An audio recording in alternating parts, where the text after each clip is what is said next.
Hi friends, welcome to GBR classes. నిన్న మనకు group 2 ప్రైమరీకి release చేయడం జరిగింది. అందులో కొన్ని మన 4th పేపర్లో కొన్ని ఆన్సర్స్ తప్పుగా ఇవ్వడం నేను కొన్ని గమనించడం జరిగింది. అందులో మరి అవి ఏ క్వశ్చన్స్ అనేవి ఈ యొక్క వీడియోలో చెప్పడం జరుగుతుంది. ఇవి నా దృష్టిలో ఇవి తప్పుగా ఉన్నాయని నాకు అనిపించింది. వాటికి సంబంధించిన ప్రూఫ్స్ కూడా నేను ఈ వీడియోలో మీకు పేజీ నెంబర్తో సహా మీకు చూపిస్తాను. నా యొక్క క్లాస్ను మొదటిసారిగా వింటున్న వాళ్ళు నా యొక్క ఛానల్లో ఉన్నటువంటి క్లాసెస్ విని సబ్స్క్రైబ్ చేసుకోవాల్సిందిగా మనవి చేస్తూ ఉన్నాను. ప్రతి క్లాస్ నుంచి కనీసం ఒక 2 మార్క్స్ మీకు రావడానికి ఆస్కారం ఎంతైనా ఉంది. ఆ క్లాసెస్ విని పీడిఎఫ్ కూడా నేను ఉచితంగా అందించడం జరుగుతుంది. ఒకసారి క్లాసెస్ విని పీడిఎఫ్ డౌన్లోడ్ చేసుకొని మరి సబ్స్క్రైబ్ చేసుకొని మీ ఫ్రెండ్స్కి కూడా షేర్ చేస్తారని ఆశిస్తున్నాను.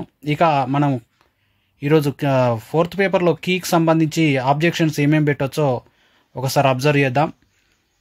Master question paper 4th Telangana మూమెంట్లకు సంబంధించి మాస్టర్ క్వశ్చన్ పేపర్లో నేను అబ్జర్వ్ చేసిన రాంగ్ ఆన్సర్సు క్వశ్చన్ నెంబర్ 1, 3, 16, 21, 39, 42, 46, 102, 105, 125, 128, 132, 141, 144. ఇక ఒక్కొక్కటి క్లియర్గా అబ్జర్వ్ చేద్దాం. క్వశ్చన్ నెంబర్ 10 ఇదంటే ఇది నా క్వశ్చన్ పేపర్లో మాస్టర్ క్వశ్చన్ పేపర్లో క్వశ్చన్ నెంబర్ 1 ఇది. ఏమిచ్చిండంటే క్రింది వాక్యాలను పరిగణించండి అంటే సరైనవి ఏంది అని అడుగుతా ఉన్నాడు. 2 స్టేట్మెంట్స్ ఇచ్చిండు. ఇక్కడ గోదావరి నది ఉపనది అయినటువంటి మంజీరా నది గోదావరి నదిని నిర్మల్ వద్ద కలుస్తుంది అని అన్నాడు. అది తప్పు స్టేట్మెంటు. గోదావరి నది మంజీరా నది కందుకుర్తి వద్ద గోదావరి నదిలో కలుస్తుంది. సో ఏ స్టేట్మెంటు రాంగ్. సో ఏ ఇచ్చినవన్నీ తప్పు అవుతాయి. సో మరి నెక్స్ట్ సెకండ్ది వచ్చేస్తే సెకండ్ స్టేట్మెంట్ ఏమిచ్చిండు, తుంగభద్ర నది కృష్ణా నదిని ఆలంపూర్ వద్ద కలుస్తుంది అన్నాడు. అయితే ఆన్సర్ కూడా బి స్టేట్మెంట్ కరెక్ట్ అని ఇచ్చిండు. వాస్తవానికి తుంగభద్ర నది కృష్ణా నదిని ఆలంపూర్కు దిగువన కర్నూలు జిల్లా సంగమేశ్వరం వద్ద కృష్ణా నదిలో కలుస్తుంది. దీనికి సంబంధించి సోర్స్ కూడా నేను చూడడం జరిగింది. మరి ఆలంపూర్ అంటే తుంగభద్ర నది తెలంగాణలోకి ఆలంపూర్ వద్ద ప్రవేశిస్తుంది. తెలంగాణలోకి తుంగభద్ర నది ఆలంపూర్ వద్ద ప్రవేశిస్తుంది. కృష్ణా నదిలో సంగమేశ్వరం వద్ద మరి కృష్ణా నదిలో కలుస్తుంది. కానీ ఇక్కడ ఆలంపూర్ వద్ద కలుస్తుందని ఆన్సర్ ఇచ్చిండు. అది ఇప్పుడు దీనికి ఆన్సర్ ఏమవుతుందంటే ఏబి 2 కూడా తప్పుడు స్టేట్మెంట్స్. ఏబి 2 కూడా కావని ఆన్సర్ ఇవ్వాలి. బట్ బి కరెక్ట్ అని ఇచ్చిండు. మీరు మరి ఎవరైనా ఆబ్జెక్షన్ చేసేయాలంటే చేయండి. నేను ఒక సోర్స్ చూసినా, కాకుండా అది ప్రైవేట్ బుక్. ఏ ప్రైవేట్ బుక్ అయినా అఫీషియల్ సోర్స్ నుంచే తీస్తారు కాబట్టి చూడండి. మరి నేను అది చూపిస్తా సోర్స్ కూడా. చూడండి, ఇక్కడ ఆలంపూర్ సమీపంలో తెలంగాణలోకి ప్రవేశిస్తుంది. కృష్ణానదిలో కలిసే ప్రదేశం కర్నూలు జిల్లా సంగమేశ్వరం వద్ద. చూడండి మరి. నెక్స్ట్ క్వశ్చను, ఇది నా క్వశ్చన్ పేపర్లో 9th, బట్ మాస్టర్ క్వశ్చన్ పేపర్లో క్వశ్చన్ నెంబర్ 3 అండి. ఏ నిజాం కాలంలో పరిపాలనా అధికారులను పెద్ద ఎత్తున రాజ్యం బయట నుంచి రప్పించారంటే యాక్చువల్గా అఫ్జలుద్దౌలా కూడా రైట్ ఆన్సర్ కావడానికి అవకాశం ఉంది. ఆన్సర్ మీర్ మహబూబ్ అలీ ఖాన్ అని ఇచ్చిండు. అఫ్జలుద్దౌలా కూడా ఆన్సర్ కావడానికి ఆస్కారం ఉంది. దీనికి సంబంధించిన సోర్స్ కూడా మనకు వి ప్రకాష్ బుక్లో ఉంది. వి ప్రకాష్ బుక్లో పేజీ నెంబర్ 44 చూపిస్తాను ఇప్పుడు. ఇక్కడ చూడండి, ఇక్కడ ఇచ్చిన రెడ్ మార్క్ చేసిన మ్యాటరు అఫ్జలుద్దౌలా కాలం నాటికి సంబంధించి సాలార్జంగ్ సంబంధించిన అంశాలు.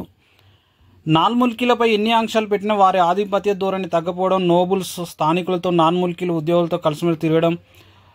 ఇక్కడ చూడండి, ముల్కీలకు నాల్ ముల్కీలకు విద్వేషపూరిత వాతావరణం నెలకొనడం, ఉత్తర భారతదేశ ముస్లింలు స్థానిక ముస్లింల మధ్య వివాదాలు ఏర్పడిన తదితర కారణాల వల్ల ఉద్యోగ నియామకాల గురించి పునరాలోచన పడినాడు సాలార్జంగ్. 1867-68 నాటికే ఈ పరిస్థితి ఏర్పడింది. చూడండి, మరి అప్పటికే పెద్ద ఎత్తున వాళ్ళు ఇక్కడికి రావడం, మరి ముల్కీల నాలుగు ముల్కీల మధ్య విభేదాలు ఏర్పడ్డాయని చెప్తా ఉన్నాడు. ముల్కీలను విద్యావంతులు చేసి ప్రభుత్వ ఉద్యోగాలు నియమించాలనే దృఢ సంకల్పంతో 5వ నిజాం అఫ్జలుద్దౌలా చివరి రోజుల్లో మొదటిసారి హైదరాబాద్లో అన్ని పరిపాలనా విభాగాల్లో ముల్కీలనే నియమించాలని అధికారికంగా ఆదేశాలు జారీ చేశారు సాలార్జంగ్. ఏది అఫ్జలుద్దౌలా చివరి కాలం నాటికి, అంటే ఇక్కడ అఫ్జలుద్దౌలా కాలం నాటికే ముల్కీలు పెద్ద ఎత్తున రావడం జరిగిందని ఇక్కడ మనం అర్థం చేసుకోవచ్చు. మరి అఫ్జలుద్దౌలా ఆన్సర్ పెట్టిన వాళ్ళు మరి అబ్జెక్షన్ చేసేది ఉంటే చేయండి. నెక్స్ట్ క్వశ్చన్కి వెళ్దాం.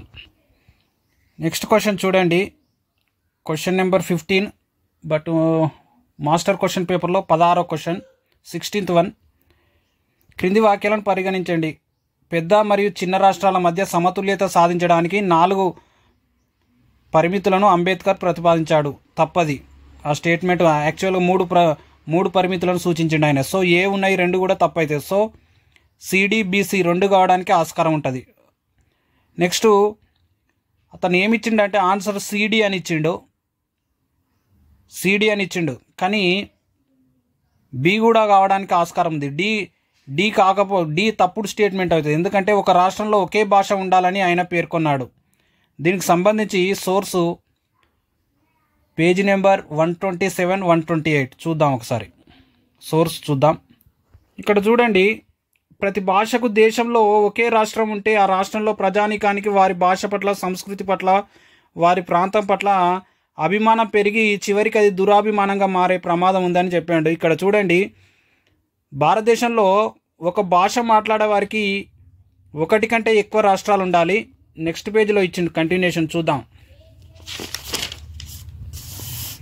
ఒక రాష్ట్రానికి ఒకే భాష, కానీ ఒక భాషకు 1 కంటే ఎక్కువ రాష్ట్రాలు. అక్కడ నెక్స్ట్ కంటిన్యూషన్ స్టేట్మెంట్ ఇవ్వాలి. ఒక రాష్ట్రానికి ఒకే భాష, కానీ ఒక భాషకు 1 కంటే ఎక్కువ రాష్ట్రాలు. సో ఇది కూడా అబ్జెక్షన్ చేయడానికి ఆస్కారం ఉన్నటువంటి క్వశ్చన్. నెక్స్ట్ క్వశ్చన్కి వెళ్దాం. 30th question. ఇది మాస్టర్ క్వశ్చన్ పేపర్లో 39, క్వశ్చన్ నెంబర్ 39. ఇక్కడ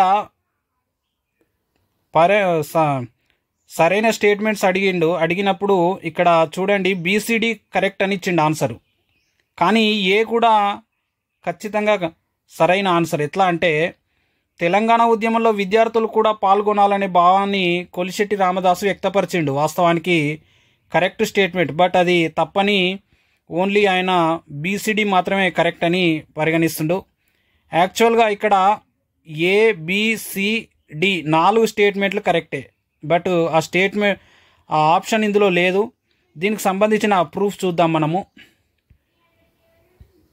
పేజ్ నెంబర్ 186, 187, 189, 186, 187, 189 ప్రకాష్ బుక్లో చూద్దాం.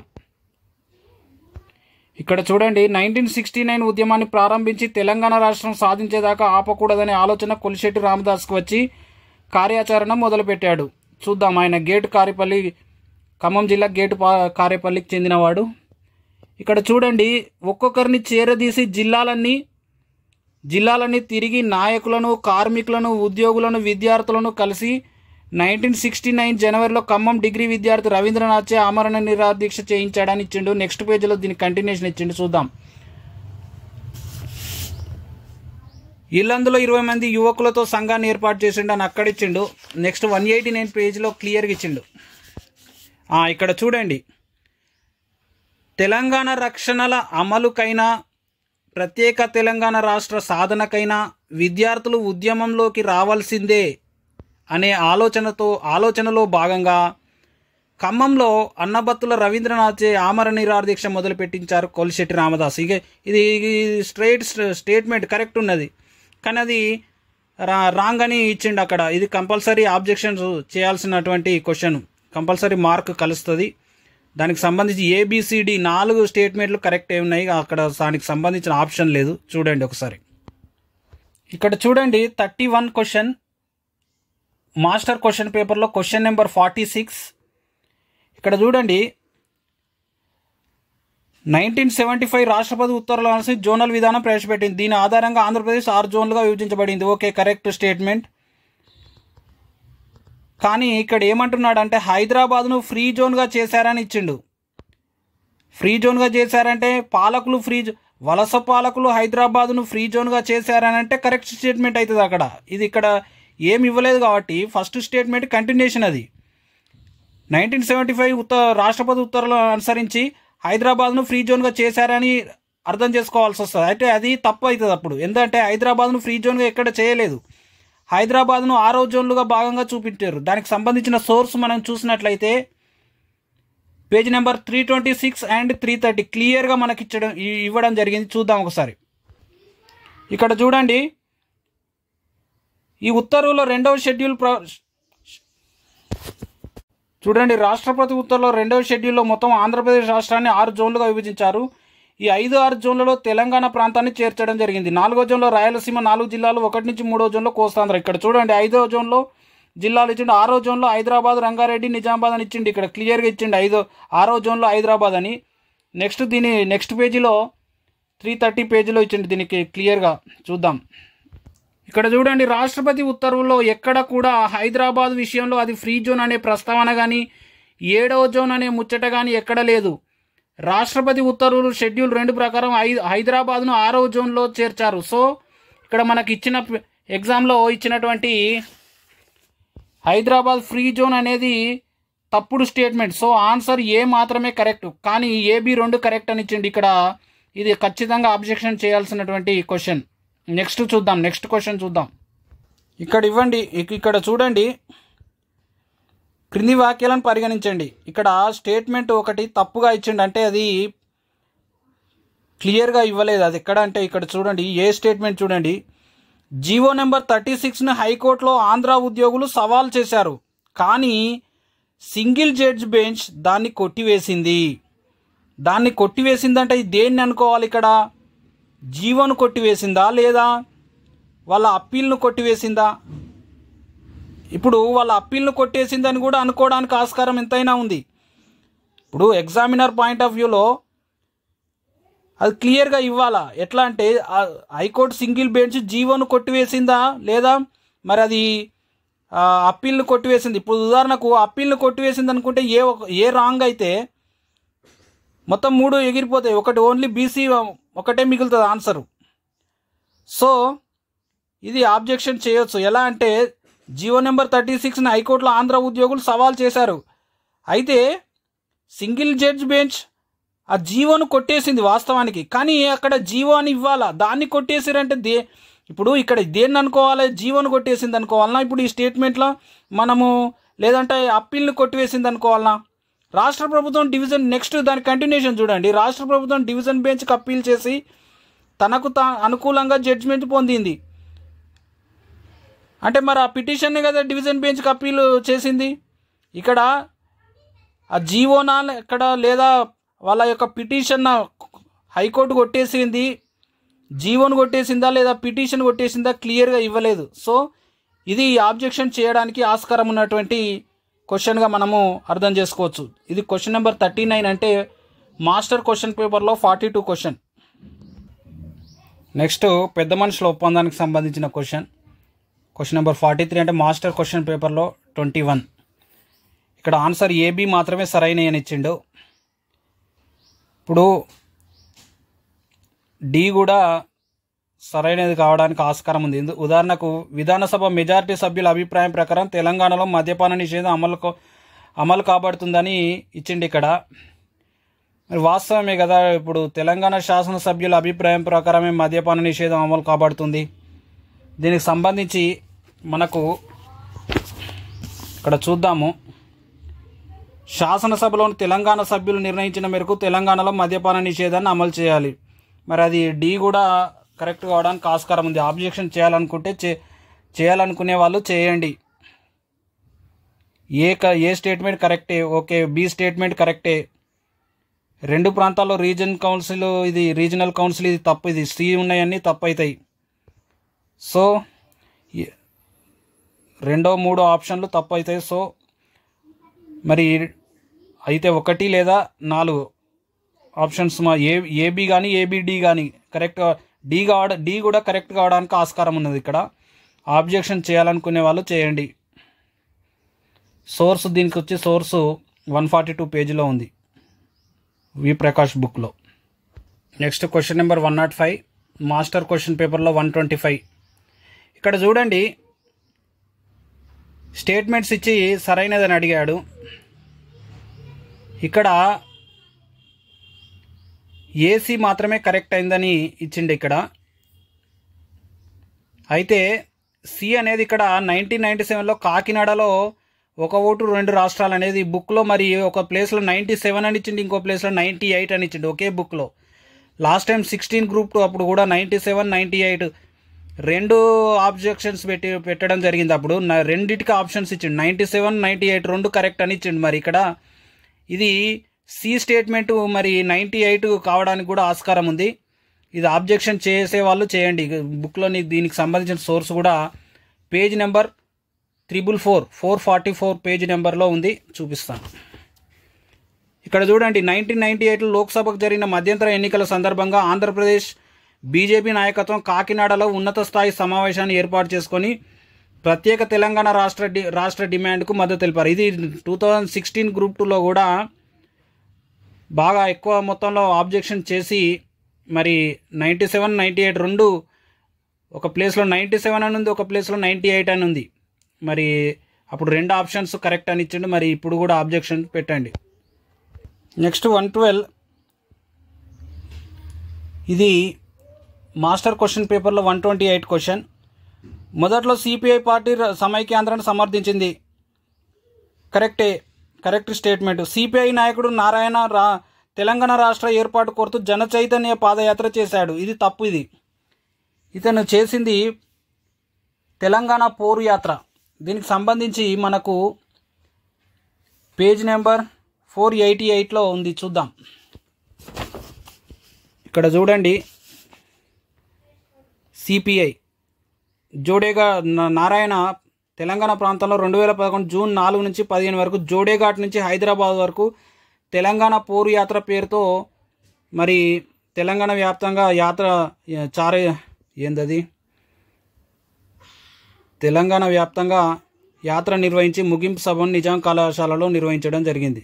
ఇంకో పేజీలో కూడా ఇవ్వడం జరిగింది. 542 పేజీలో కూడా మనకు ఇదే అంశాన్ని ఇవ్వడం జరిగింది, చూద్దాం ఒకసారి. ఇక్కడ చూడండి, సిపిఐ ఆధ్వర్యంలో ఆ పార్టీ రాష్ట్ర కార్యదర్శి నారాయణ తెలంగాణ ప్రజాపోరు యాత్ర పేరుతో జోడేఘాట్ నుంచి హైదరాబాద్ వరకు యాత్ర నిర్వహించి నిజాం కాలేజీలో ముగింపు సభ జరిగింది. ఇక్కడ కూడా ఇవ్వడం జరిగింది డైరీలో. ఇది కంపల్సరీ డిలీట్ అయ్యే క్వశ్చన్ అండి, ఎలాంటి డౌట్ లేదు. ఈ క్వశ్చన్ కంపల్సరీ డిలీట్ అవుతుంది. ఇక్కడ చూడండి, ఒక సీక్వెన్స్ ఆర్డర్లో పెట్టమన్నాడు. నా రక్తం నా తెలంగాణ కార్యక్రమాన్ని ఏబీవీపీ 2010 జనవరి 30న నిర్వహించడం జరిగింది. మరి తెలంగాణ విద్యార్థి గర్జన 2010 జనవరి 3, కాకతీయ విశ్వవిద్యాలయంలో పోలికేక 2010 ఫిబ్రవరి 7, సిరిపురం యాదయ్య మరణం ఫిబ్రవరి 20. ఇక్కడ కరెక్ట్ ఆప్షన్ ఏంటంటే బిఏసిడి రావాలి. బిఏసిడి ఎందులో లేదు, ఇక్కడ బిఏసిడి.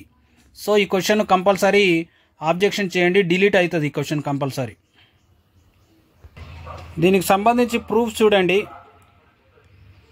2010 జనవరి 3న తెలంగాణ విద్యార్థి మహాగర్జన, 2010 ఫిబ్రవరి 7న కాకతీయ విశ్వవిద్యాలయంలో విద్యార్థుల పొలికేక, 2010 ఫిబ్రవరి 20న యాదయ్య ఆత్మహత్య. నెక్స్ట్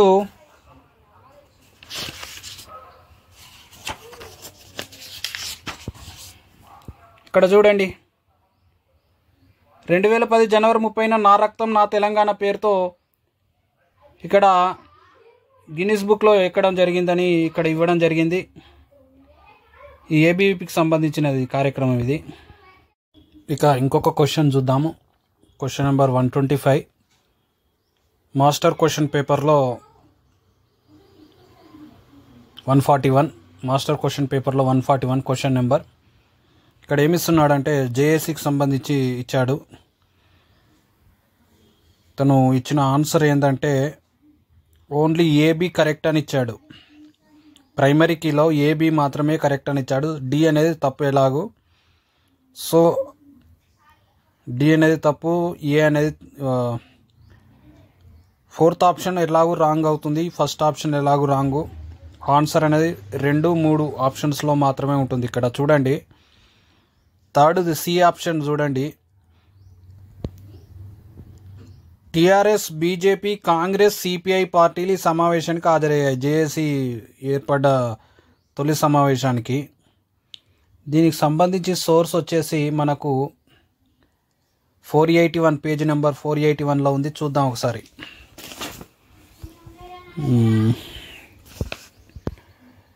2009 డిసెంబర్ 24న ఉదయం 11 గంటలకు టీఆర్ఎస్, కాంగ్రెస్, బీజేపీ, సిపిఐఎంఎల్ అంటే న్యూ డెమోక్రసీ అని ఇచ్చిండి ఇక్కడ.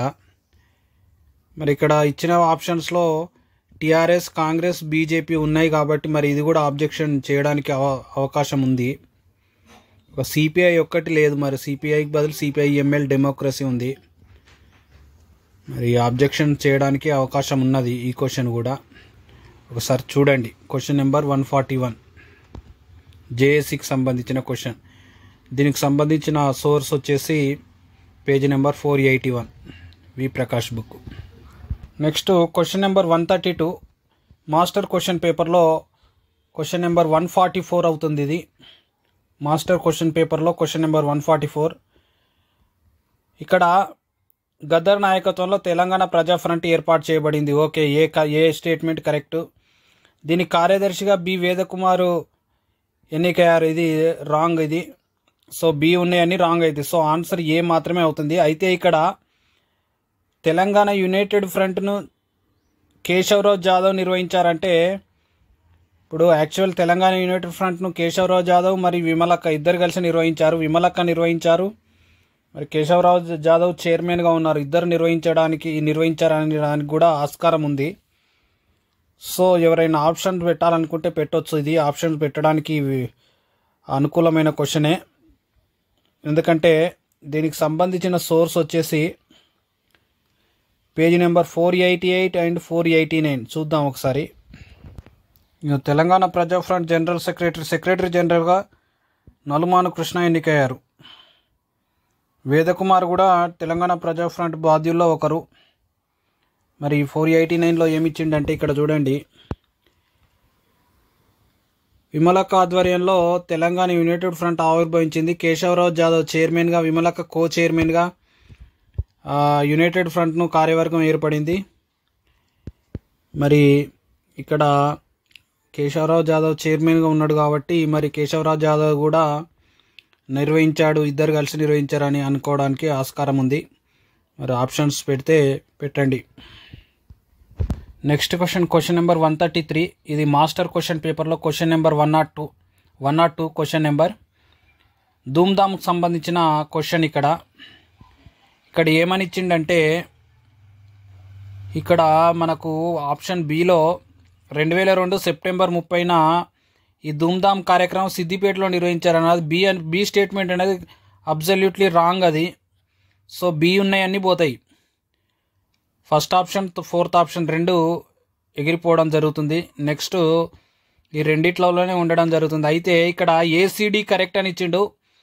ఏ అనేది రాంగ్, ఎందుకంటే ఓన్లీ సిడి కరెక్ట్ మాత్రమే అవుతుంది. సిడి మాత్రమే కరెక్ట్ అవుతుంది. ఎందుకంటే తెలంగాణ ఉద్యమ చరిత్రలో ధూమ్ధామ్కు ప్రత్యేక స్థానం ఉంది. ఓకే ఉంది, బట్ ఇక్కడ ఆట, పాటలు, పదాలు అని ఇచ్చిండు. ఎక్కడైనా మనకు ధూమ్ధామ్కి సంబంధించి ఆట, పాట అనే మనం విన్నాం తప్ప ఆట, పాటలు, పదాలు అనే పదం అనేది మనం థర్డ్ వర్డ్ అనేది ఎక్కడ వినలేదు. దీనికి సంబంధించిన సోర్స్ కూడా ఉన్నది, చూద్దాం ఒకసారి. 497, 498 పేజెస్లో ఉన్నది. దానికి సంబంధించి చూద్దాం. 497, 498. ఇక్కడ చూడండి, 2002 సెప్టెంబర్ 30న కామారెడ్డిలో ధూమ్ధామ్ ఇది మొదటిసారిగా నిర్వహించారు. ఇది ఉన్నది. ఓకే. తర్వాత 498లో ఇక్కడ చూడండి, ధూమ్ధామ్లో గద్దర్ ఆట, పాట ఇక్కడ నిర్వహించాడని ఇచ్చారు. ఇక్కడ అంటే ధూమ్ధామ్ సంబంధించి ఎక్కడైనా మనము ఆట పాట అని విన్నాం తప్ప ఆట పాట మాటలు అనేది ఎక్కడ మనము జనరల్గా మనకు ధూమ్ధామ్ అనగానే ఆట పాట అనే ఆ పదమే గుర్తొస్తుంది. అక్కడ ఆ కోణంలో మనము ఆబ్జెక్షన్ చేయొచ్చు. ఇది సోర్స్ పెట్టి చేసేవాళ్ళు చేయండి. నెక్స్ట్ క్వశ్చన్ చూడండి 136. ఇది మాస్టర్ క్వశ్చన్ పేపర్లో 105. ఇక్కడ ఏమి ఇచ్చిండంటే 1990 సంవత్సరంలో ఆనాటి ముఖ్యమంత్రి క్రింది సంస్థల వేటు నిషేధించాడని ఇచ్చిండు. ఇక్కడ సింగరేణి కార్మిక సమాఖ్య కాకపోవచ్చు. అక్కడ ఇక ఆన్సర్ ఏమని ఇచ్చిండంటే ఏబిసిడి అని ఇచ్చిండు. బట్ బి కాకపోవచ్చు అని అనుకుంటున్నా. ఇక్కడ చూడండి దీనికి సోర్స్ కూడా సరైన సోర్స్ దొరకలే ఇక్కడ. ఎందుకంటే సింగరేణి కార్మిక సమాఖ్య ఒక విప్లవ సంస్థ కాదు కదా. చూద్దాం ఇక్కడ 353 పేజీ నెంబర్. ఇక్కడ చూడండి, అప్పటి ప్రధాని పివి నరసింహారావుకు సన్నిహితుడైన మాజీ మంత్రి టి హయగ్రీవాచారిని పీపుల్స్ వార్ పార్టీ కార్యకర్తలు హత్య చేయడంతో ఆనాటి ముఖ్యమంత్రి నేదురుమల్లి జనార్దన్ రెడ్డి 1992 మే 21న పీపుల్స్ వార్ పార్టీని అనుబంధ సంఘాలను నిషేధించి తీవ్రమైన నిర్బంధం ప్రయోగించిందని ఇచ్చిండు ఇక్కడ. మరి సింగరేణి కార్మిక సమాఖ్య పీపుల్స్ వారు అనుబంధ సంస్థ అని అనుకోవడానికి వీల్లేదు కదా. మరి ఇక్కడ ఏమని ఇచ్చిండంటే పీపుల్స్ వార్ అనుబంధ సంఘాలని మాత్రమే ఇచ్చిండు. మరి ఏ సంఘాలు అనేది మనకి ఇక్కడ సోర్సు అనేది ఇక్కడ బలంగా లేదు. మరి చూడాలి, ఎందుకంటే నా దృష్టిలో మాత్రం సింగరేణి కార్మిక సమాఖ్య అది పీపుల్స్ వార్ అనుబంధ సంస్థ కాకపోవచ్చు అని నా యొక్క ఆలోచన, అంతే. చూడండి ఒకసారి, మరి ఎవరైనా సోర్స్ దొరికితే కూడా చెప్పండి. ఇంకా ఇప్పటి వరకు అయితే 14 క్వశ్చన్స్ మనకు ఆబ్జెక్షన్స్ పెట్టడానికి అనుకూలంగా ఉన్న క్వశ్చన్స్ అని చెప్పడం జరిగింది. చూడండి మళ్ళీ ఒకసారి మాస్టర్ క్వశ్చన్ పేపర్లో క్వశ్చన్ నెంబర్ 1, 3, 16, 21, 39, 42, 46, 102, 105, 125, 128, 132, 141, 144 ఇవి మాస్టర్ క్వశ్చన్ పేపర్లో క్వశ్చన్ నెంబర్స్. మరి ఇవి కేవలము నా తప్పుగా ఉన్నాయని నా యొక్క ఆలోచన, అంతే తప్ప ఇవి కరెక్ట్ అయిన వాళ్ళు తప్పని అట్లా అని కాదు. ఎవరైనా ఆబ్జెక్షన్స్ పెట్టడానికి అనుకూలంగా ఉన్న క్వశ్చన్స్ అనే మాత్రమే చెప్తున్నా. మరి ఎవరైనా ఆబ్జెక్షన్స్ పెట్టేది ఉంటే పెట్టండి. సోర్సు పేజెస్ నెంబర్స్ కూడా ఇవ్వడం జరిగింది. అదేవిధంగా మరి ఈ క్లాసెస్ కూడా నా క్లాసెస్ విని సబ్స్క్రైబ్ చేసుకొని మీ ఫ్రెండ్స్కి కూడా షేర్ చేస్తారని ఆశిస్తూ మరి ముగిస్తున్నాను. ఈ వీడియో మొత్తం చూసిన వాళ్ళు లైక్ చేస్తే ఎక్కువ మందికి చేరే అవకాశం ఉంది. ఓకే.